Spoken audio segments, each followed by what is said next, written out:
Kembali di The Prime Show. Pemirsa, tadi dikatakan oleh Bang Jan Huta Barat, sebenarnya awalnya berangkat dari kesaksian Mega begitu ya, tentang apa yang terjadi dari pukul 22. Nah, saya ke Bang Pitra. Kalau fakta yang Anda temukan, sebenarnya apa yang terjadi pada pukul 22 itu? Yang pertama, kalau memang berdasarkan fakta persidangan dan fakta yuridis ya, adanya persesuaian antara keterangan saksi dan alat bukti lainnya, itu kita berpatokan kepada pengadilan. Itu pada pukul 22.00 WIB itu berdasarkan keterangan daripada Suroto sekitar 22.30 itu yang bersangkutan itu telah tergeletak dan terkapar di situ dalam keadaan yang mengenaskan.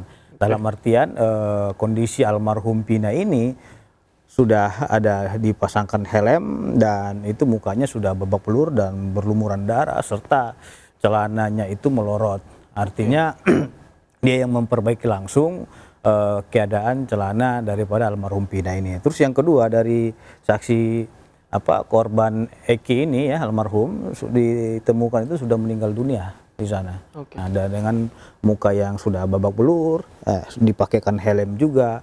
Akan tetapi tulang giginya itu sudah rontok, hancur, rahang atas dan rampa bawah ini sudah patah dan tengkorak belakang ini sudah hancur. Artinya, kalaupun tudingan teman-teman ini yang mengatakan itu adalah kecelakaan, saya kira itu adalah nonsen dan omong besar belaka. Karena bagaimana mungkin kalau dia menabrak trotoar dan kena kepada lampu jalan tersebut, yang kena adalah bagian belakangnya. Di bagian belakang ini, tengkorak belakang ini sudah hancur dan retak. Dan di bagian atasnya juga sudah retak, ditambah patah tulang kanannya ini patah, beserta dengan giginya sudah hancur.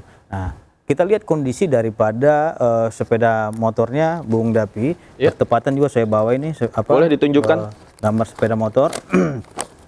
Nah, dari sepeda motor saja kita bisa lihat bahwasannya tidak ada peristiwa yang serius nih. Boleh ditunjukkan kepada kami dan pemirsa di rumah. Ini sepeda motor depannya, kata dia kan menabrak trotoar dan lampu jalan. Nah, kalau memang itu menabrak trotoar, ini tidak akan rusak ini depan ini. Padahal di sini tidak ada kerusakan. Gitu, di bagian depannya. Terus yang kedua, kita lihat dari samping kirinya. Dari samping kiri juga tidak ada masalah. Ini adalah motor yang saat itu digunakan begitu, Bang Pitra? Ini motor yang sudah digunakan dan ini dijadikan barang bukti oleh penyidik juga. Ini ada motor korban juga di sini. Motor pelaku lainnya. Gitu di sini. Jadi tidak ada yang lecet, itu hanya sebelah kanan sedikit saja ini. Saya tunjukin di sini saja. Hanya tergores saya sebelah kanan. Jadi bagaimana mungkin ini goresan kecil ya. Sedangkan kita melihat daripada kondisi korban ini, tulang tengkorak atas dan bawahnya itu sudah hancur, rahang atas dan bawahnya itu beserta dengan giginya itu sudah rontok, dan bagian belakang tengkorak belakangnya itu sudah hancur. Bang Pitra, artinya apa? Artinya itu mustahil kalau memang itu disebutkan kecelakaan, dan saksi fakta yang melihat di situ seperti Suroto, dia juga menafsirkan karena dia sudah pengalaman juga sebagai mandor ya, mandor yang mengawasi sekitar lingkungan tersebut. Dia juga melihat dan menyimpulkan itu bukan kecelakaan, melihat kondisi luka-luka ini. Ditambah lagi itu ada di muka persidangan. Keterangan-keterangan itu, fakta-fakta itu disampaikan di muka persidangan. Disampaikan itu di muka persidangan, ditambah lagi oleh yang memandikan jenazah ini melihat di sekujur tubuh almarhum Pina ini, khususnya mohon maaf di bagian kemaluannya ataupun terdapat lendir yang begitu banyak. Kita tidak sampai detail ke sana, tapi saya ingin bicara kepada Bang Jan. Bang Jan, ini diungkap dalam muka persidangan. Nah, apakah kemudian novum atau bukti baru yang dihadirkan Bang Jan dan kawan-kawan bisa menjawab pertanyaan-pertanyaan atau menganulir dalil-dalil yang tadi dikatakan oleh Bang Pitra? Tentunya di dalam mengajukan PK ini ada 3 syarat yang diperkenankan, ada 3 kondisi yang diperkenankan oleh undang-undang, dan semuanya ini telah kami sampaikan di memori PK. Tapi satu hal yang pasti bahwa pada saat awal penyidikan kasus ini, memproses kasus ini sampai dengan sidang pengadilan itu sangat minim bukti ilmiah yang ditampilkan. Pada saat itu sebenarnya ada satu ya scientific crime investigation yang ada, yaitu ekstraksi HP beberapa tersangka dan HP Pina. Di dalam HP tersangka juga tidak ada muncul pembicaraan atau ajakan untuk melakukan penyerangan. Nah, di HP ekstraksi HP Pina terdapat pembicaraan baik melalui saluran SMS atau BBM maupun pembicaraan langsung. Dan semua data ini sudah dinyatakan di muka persidangan. Jadi bukan lagi asumsi-asumsi yang liar di luar. Ya. Jadi yang jelas bahwa apa yang kami sampaikan di dalam memori PK ini sangat diperkuat oleh saksi-saksi kami yang hadir di muka persidangan. Jadi begini, Bung Jan Huta Barat, kalau saya tidak setuju yang disampaikan oleh Bung Jan Huta Barat ini terkait dengan alat bukti itu sangat minim, scientific evidence gitu loh. Ya. Menurut saya bukti ilmiah itu pada tahun 2016 itu sudah cukup. Contohnya, scientific evidence apa contohnya? Seperti hasil otopsi. Itu adalah scientific crime investigation, bagian daripada scientific evidence, karena itu adalah kajian ilmiah. Bagaimana mungkin seseorang bisa mengetahui itu bagian organ dalamnya, luka-luka itu apa dan bagian luarnya itu apa? Itu adalah bukti ilmiah. Otopsi ini gitu loh. Visum juga bukti ilmiah.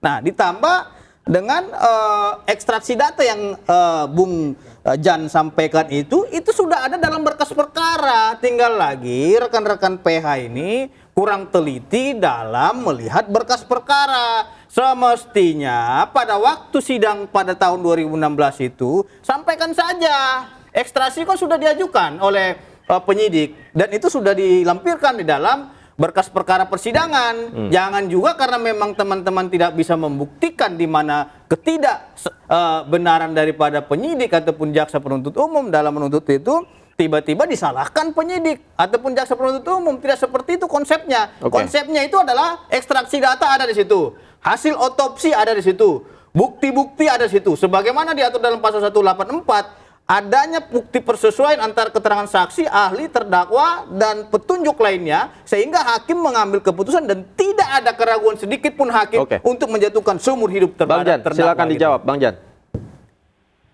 Ya, jadi gini, di dalam laporan polisi yang dibuat oleh Pak Widiana, jelas dinyatakan bahwa Eki itu meninggal karena ditusuk dengan benda tajam, sebut saja samurai pada saat itu tertulis. Tetapi baik visum maupun hasil otopsi tidak menerangkan adanya luka tusuk. Ya, itu jelas dan itu kami sudah konfirmasikan kepada dokter forensik yang kami hadirkan di dalam persidangan PK ini. Itu yang pertama.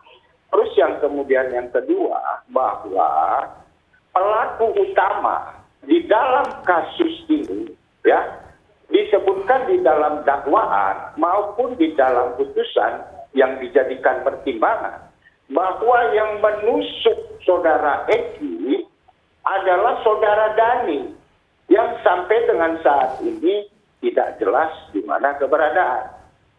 Jadi yang membuat kematian Eki itu adalah saudara Dani dengan cara menusuk. Nah, ini yang semua sekarang ini dihukum ini tidak ada kaitannya dengan melakukan perbuatan yang membuat kematian. Ya, ini bahkan ada para pelaku yang hanya begini Jan, kalau dibilang tidak ada kaitannya dengan pelaku pembunuhan, nggak mungkin klien saudara sudah divonis seumur hidup gitu loh. Jangan juga saudara menganggap hakim ini nggak benar. Jangan bilang dong menyimpulkan seperti itu.